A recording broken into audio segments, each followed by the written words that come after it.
নমস্কার, আমার নাম জয়স্মিতা হালদার। আমার আজকের নিবেদন কবি রতনতনু ঘাটের লেখা মিথ্যে রাজার দেশে। সেপাই বলল, রাজার হুকুম, আজ তোমাদের ছুটি। আকাশ বলল, আমি তো রোজ সকাল সকাল উঠি, গাছে পাতায় আলু মাখায়, নদীকে দিই ঢেউ। সেপাই বলল, আজ থেকে সব করবে অন্য কেউ। নদী বলল, হুজুর, আমি গরিব লোকের ঘরে কল্পনাতে বিনে পয়সায়, কি হবে এরপরে? সেপাই বলল, রাজার আদেশ, খুব যে বুকের পাটা, খাল বিলেরা করবে সে কাজ, তোমারও নাম কাটা।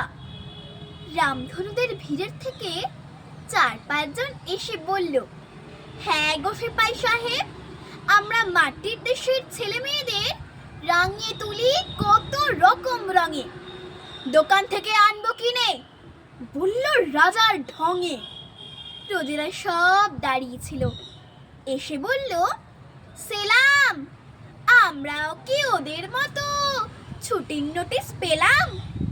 সেপাই বলল, নতুন রানীর রং করেছো কালো, তাই তো তিনি বেজায় চোটে, চলে যাওয়াই ভালো। আকাশ, নদী, রামধনু, রোদ চলল দিনের শেষে, এসব যেন সত্যি না হয় সত্যি রাজার দেশে। ধন্যবাদ। এই কবিতাটি যদি আপনাদের ভালো লেগে থাকে, প্লিজ লাইক, শেয়ার আর কমেন্ট করে দেবেন। আমার আরও কবিতা যদি আপনারা শুনতে চান, তাহলে চ্যানেলটিকে সাবস্ক্রাইব করে দেবেন। Thank you.